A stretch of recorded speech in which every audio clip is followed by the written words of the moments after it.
सी times के दृष्टिकोण कार्यक्रम में दोस्तों आज हम सबसे पहले आपसे बात करेंगे। आप सभी को भारत की आज़ादी का जो महापर्व है उसकी बहुत सारी शुभकामनाएं। हम 79 वर्ष आज़ादी के मनाने जा रहे हैं।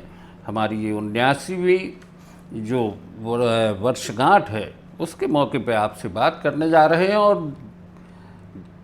15 अगस्त 1947 उसके पहले पूर्व संध्या बहुत सारे सवाल थे। उन सवालों से जुड़ते हुए हम देश के इस समृद्ध लोकतंत्र के एक बड़े हिस्से में आ चुके हैं। हम सब के वोट की कीमत भी इस लोकतंत्र में शामिल हो चुकी है। आज हमारे साथ हैं प्रवीण दबे जी, और आज भी बहुत से सवाल हैं, देश से जुड़े हैं, दुनिया से जुड़े हैं, भारत से जुड़े हैं। दबे जी, हम आपका स्वागत करते हैं। और जैसा कि हमने आपसे कहा, आपको भी स्वतंत्रता दिवस की बहुत सारी शुभकामनाएं। आपको भी बहुत बहुत शुभकामनाएं। मुद्दा आता है कि देश आज़ाद हो चुका, हम लगातार 78वीं वर्षगांठ 78 वर्ष 79वीं वर्षगांठ मनाने जा रहे। तो सवाल उठता भी है, प्रधानमंत्री नरेंद्र मोदी 12वीं बार लाल किले की प्राचीर से देश को संबोधित करेंगे। तो आपको क्या लगता है, ज्योतिषीय गणनाओं के हिसाब से ऐसे कौन से मुद्दे होंगे जिन पर कि वो चर्चा करेंगे? देखिए, आपने विषय बिल्कुल स्पेसिफिक कर दिया है कि ज्योतिष गणना पे मैं कहता हूँ कि मोदी जी जो लाल किले की प्राचीर से जो भाषण देंगे, देश राष्ट्र के नाम भी संबोधन करेंगे, उसके उनके मुख्य मुद्दा रहेगा ऑपरेशन सिंदूर पर पूरी बात कहेंगे। कारण क्या, उनके सामने सबसे बड़ा विषय क्या है, देश को इस ऑपरेशन सिंदूर में अचानक जो सीज फायर हो गया, वो देशवासियों को, जो जितने भी राष्ट्रभक्त हैं, उसमें कोई विशेष समुदाय का व्यक्ति नहीं है, उनको ये बात गले नहीं उतर रही है कि अचानक जब हम जीत रहे थे, हमने पाकिस्तान को घुटने पर ला दिया था, तो हमको सीज फायर क्यों करना पड़ा। हमने उनके 5-6 लड़ाकू जहाज भी गिरा दिए थे, तो सीज फायर क्यों करना पड़ा। ये सबसे बड़ा विषय है। अब देशवासियों को समझाना है मोदी जी को इस भाषण में कि हमने इन परिस्थितियों में सीज फायर किया है। उनका पूरे भाषण में आप जितने भी देर वो देंगे, उसमें आधा समय वो उसी में निकालेंगे कि जिसमें कि वो देशवासियों को विश्वास मिला सकें कि जो हमने काम किया है देश के हित में किया है, राष्ट्र के हित में किया है, और देश की जनता का कोई संदेह है तो संदेह को दूर करेंगे उसमें। अच्छा, इसमें एक बात और आती है, ट्रंप का मुद्दा भी आता है। चूँकि जब ये बात आती है तो किसी दूसरे राष्ट्र प्रमुख का इसमें जो हस्तक्षेप माना जा रहा है कि ट्रंप के कहने से सीज फायर हुआ, क्या उसका भी जवाब मिलेगा? इस पर वो कुछ बात नहीं बोलेंगे। कारण क्या है कि सीज फायर में बोलने को कुछ होगा तब आदमी कहते हैं। उनके पास, मेरी समझ जहाँ तक है, उनके पास सीज फायर में बोलने का कोई मुद्दा नहीं बचा है, क्योंकि संसद में बोला जा चुका है। वो कहने लगे महाराज माफ़ कर दो, महाराज माफ़ कर दो, तो हमने माफ़ कर दिया। अब जब उनने ऑलरेडी ये बात संसद में कह दी है, अब उससे अलग तो कोई बात वो कह नहीं सकते हैं महाराज माफ़ कर दो के अलावा। अब दो राष्ट्र प्रमुखों की अलग अलग बात करें, रूस भी एक बड़ी ताकत है और अमेरिका भी। पुतिन और ट्रंप के बीच में एक मुलाकात होने जा रही है अलास्का में, उसका क्या असर हो सकता है? देखिए, सीधा बात है, इस समय जो पुतिन है वो पहले जैसे शक्तिशाली नहीं है, क्योंकि अब वो जैसे यूएसएसआर था जब, तो पूरा एक बहुत ताकत थी। अब रूस उसमें से अलग होकर एक राष्ट्र अलग बन गया। आज अमेरिका यूएसए है, यूनाइटेड स्टेट ऑफ अमेरिका, उसमें कई राज्य उसमें भी शामिल हैं। तो आज जो शक्ति अमेरिका के प्रेसिडेंट के पास में है, वो शक्ति पुतिन के पास में नहीं है। एक बात समझ लो। और नंबर 2 बात क्या है कि अब पुतिन जो भी अब कर रहे हैं, वो इसलिए कर रहे हैं, उनकी सिंह लगन की कुंडली है, उनकी पुतिन की सिंह लगन की जिसकी भी कुंडली होती है, ऐसा आदमी जीवन में अपने आगे किसी के नहीं सुनेगा। आप उसको समझा नहीं सकते। वो कहेगा जो मैं कह रहा हूँ वही ठीक है, आप मानेंगे या नहीं मानेंगे आपकी इच्छा। अब पुतिन को वहाँ पे अगर कोई निष्कर्ष निकलेगा वार्तालाप का, तो आपको अपर हैंड आपको दिखेगा कि वहाँ के अमेरिका के राष्ट्रपति का ही निकलेगा, क्योंकि वो आदमी अब समझौता करने को तैयार नहीं है किसी बात पे। जिस तरह का वो पागलपन पूरे वर्ल्ड में फैलाया हुआ है, वो टैरिफ लगा लगा के वो बता रहा है वो कोई समझौता को तैयार नहीं। उसने चीन पर 9 महीने का और समय बढ़ा दिया। क्यों बढ़ा दिया भाई? सीधा गणित है कि भारत को प्राइम मिनिस्टर जाने वाले हैं अभी मना सितंबर में अमेरिका अमेरिका जाने वाले हैं। अमेरिका तो बाद में, चीन तो दिसंबर में जाएंगे एससीओ सम्मेलन में। अब 9 महीने का जो टाइम देते हैं टैरिफ का, तो उसमें दिसंबर आ जाएगा। अब चीन भी जब भारत से कोई बात करने जाएगा तो वो सोचेगा कि भाई अमेरिका ने हमको 9 महीने की मोहलत दी टैरिफ में, हम अपना माल अमेरिका को एक्सपोर्ट कर सकते हैं, हमको टैरिफ नहीं लगाया। तो जो समझौता करने जा रहे हैं हमारे प्रधानमंत्री चाइना के संग, उसमें बहुत बड़ी बाधा आएगी। कई चीज़ों में चीन अपने को डिक्टेट करेगा, ऐसा करोगे तो हम ऐसा करेंगे। ये स्थितियाँ बनने की बहुत बड़ी वहाँ पर स्थितियाँ दिखती हैं।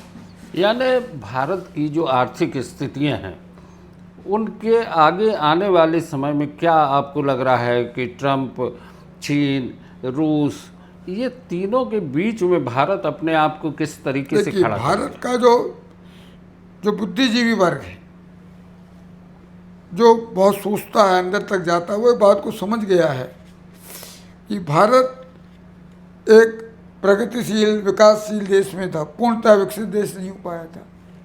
तो उसको जिस तरह एक बच्चे को चलने के लिए आजू बाजू वाले माँ बाप मदद करते हैं, जब चलने लग जाता तो छोड़ देते। तो भारत चल रहा था, आगे बढ़ रहा था। आगे बढ़ना था तो उसको सहयोग चाहिए था चाइना से भी, क्योंकि हम अभी आत्मनिर्भर पूरी तरह से नहीं बन पाए थे। हर सामान हम बनाते नहीं हैं। यदि आज देखो S-400 जिसने उनके पाकिस्तान के 6 प्लेन को मार गिराया, वो रसिया से आया। हमारे पास वो टेक्नोलॉजी नहीं थी। आज हम विदेश की ताकत से लड़ने में सक्षम नहीं हैं जब तक हमको अमेरिका, चाइना, रसिया या कोई बड़ी फ्रांस जिससे अपन लेते हैं, जब तक अपन को टेक्नोलॉजी नहीं देंगे। आज हम उस लेवल तक टेक्नोलॉजी का विकास नहीं कर पाए हैं। तो इसके कारण क्या है, आज भी हम लोग की जो स्थितियां हैं ना, विदेश से इंपोर्ट करने की हैं, जब तक हम अपने यहाँ खुद ना बनाने लग जाएं सब चीज़ों को। लेकिन अभी तो जैसा कि बार बार ये बात कही जाती है कि हम रक्षा मामलों में आत्मनिर्भर होने जा रहे हैं। वो जो बात कह रहे हैं अधूरा सत्य है। कोई आदमी पूर्ण सत्य इसलिए नहीं कहना चाहता है क्योंकि पूर्ण सत्य कहेंगे तो बड़ी कठिनाई है। पूर्ण सत्य कहने के लिए तो बहुत बड़ा कलेजा चाहिए।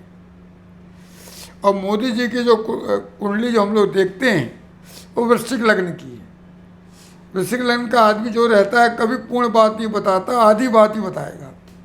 तो हो क्या रहा है वहाँ पे, ब्रह्मोस मिसाइल जो हम लोग बना रहे हैं बहुत लाजवाब मिसाइल है। दूसरी कंट्रियों से भी उसकी डिमांड आ रही है, पर उसके आधे पुर्जे विदेश से आ रहे हैं। बाकी खोखा होका तो हम सब बना दे रहे हैं। जो जिससे वो लॉन्च होता है, जिससे बूस्टिंग होती है ब्रह्मोस मिसाइल की, उसमें जो पुर्जे लगे हैं वो भी आज विदेश के लगे हैं। तो सवाल है, जब तक पूर्ण तो स्वदेशी नहीं हो जाएगी कोई चीज़, तब तक आप नहीं कह सकते हैं कि भाई हमने ये बना लिया। हमने बहुत तरक्की की है।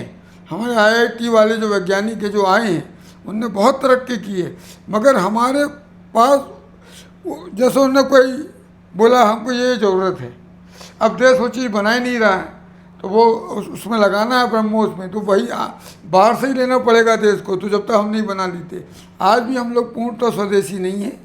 जिस समय देश पूर्णतः स्वदेशी हो जाएगा उस समय वर्ल्ड की बहुत बड़ी ताकत भारत बनेगा, उसमें कोई बात ही नहीं है।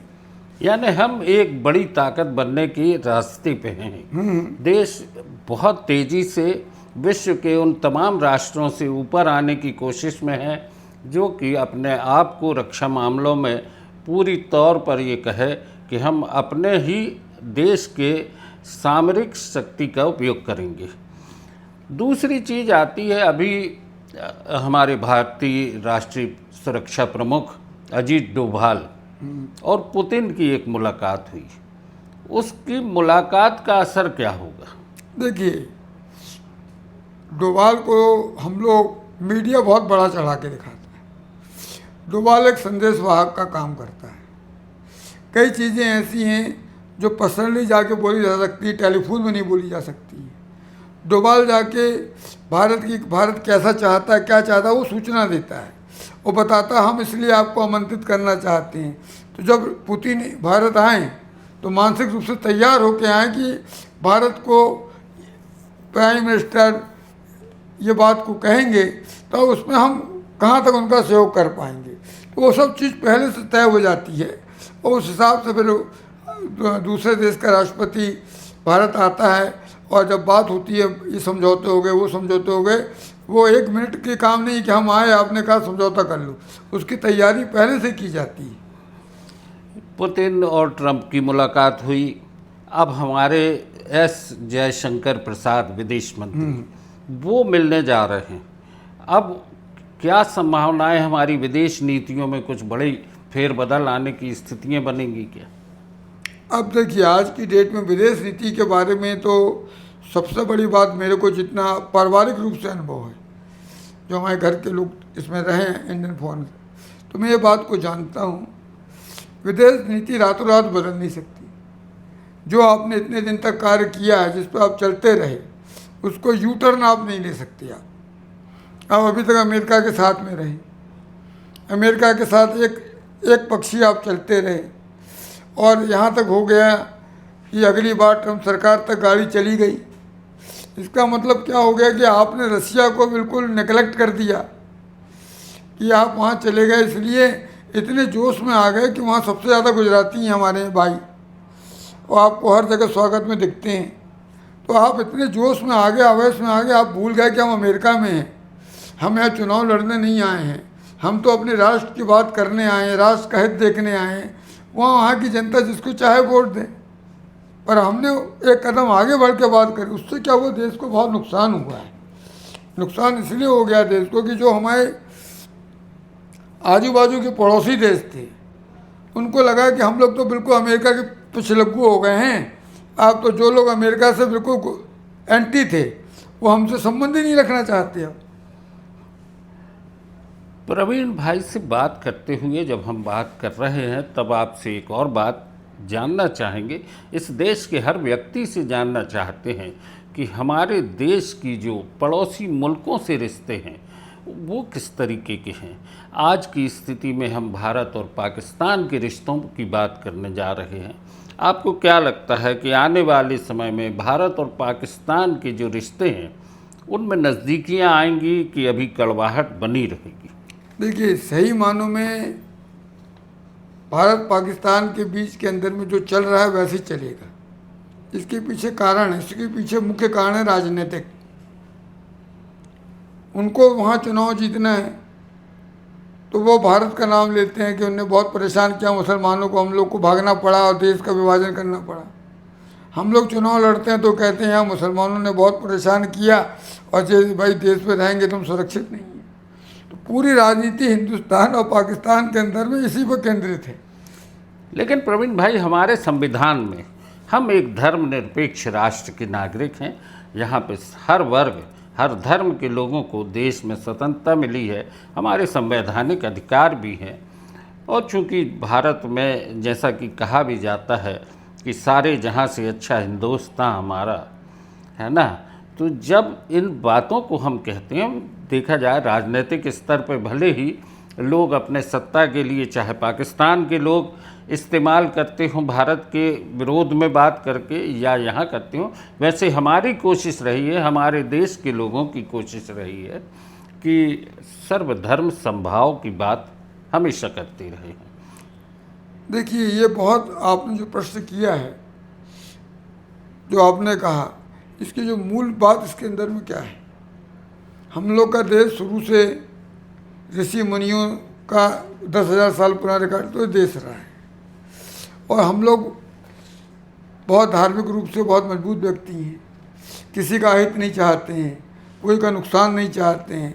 दिक्कत क्या हो गई है, ये धर्म को हमने राजनीति से लाके जोड़ दिया। धर्म बिल्कुल राजनीति से अलग विषय है। अब दिक्कत क्या आ गई इस देश के अंदर में, जो लोग को देश में सबको सर्व धर्म करना रखना था, अब वो हिंदू मुसलमान करने लगे। तो भाई आपस में सौहार्दता कैसे आएगी?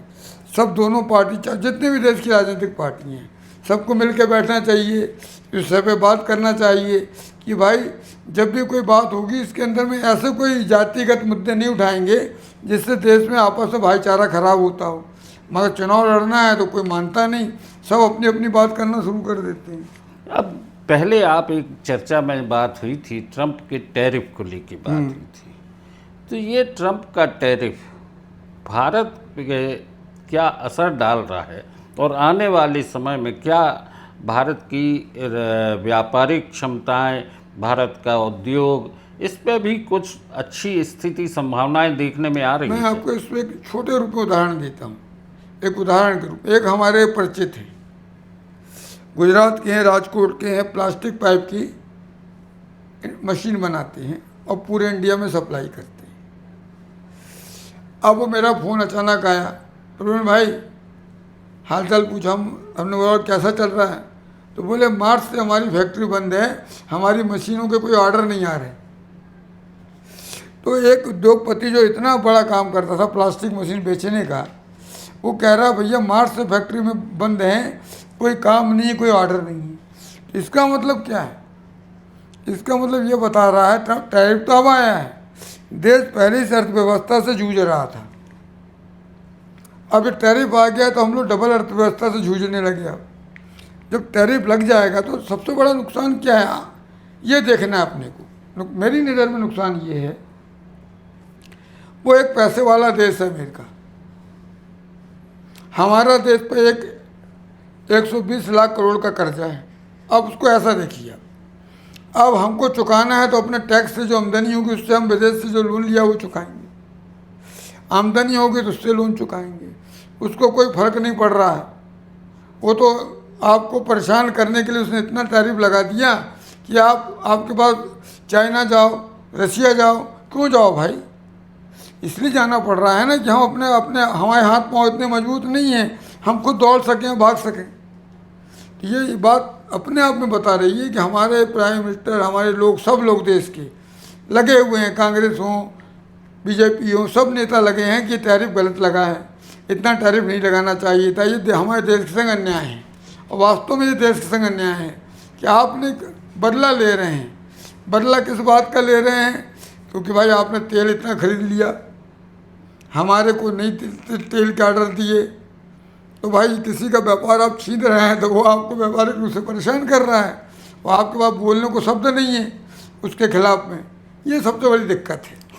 दोस्तों, सी टाइम्स के दृष्टिकोण कार्यक्रम में ये जो आज हम आपसे बात कर रहे हैं प्रवीण दवे जी से, इसके बाद भी हम आपसे एक बात कहना चाहेंगे कि हम सब का फर्ज बनता है कि हम देश के बारे में सोचें, देश की अखंडता के बारे में सोचें और देश के विकास के बारे में सोचें।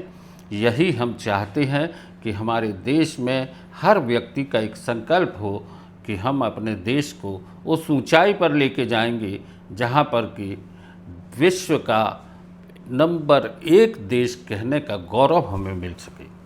आज की चर्चा यहीं तक। आप सभी को एक बार फिर स्वतंत्रता दिवस की बहुत सारी शुभकामनाएं। दवे जी, आपने चर्चा की, बहुत बहुत धन्यवाद।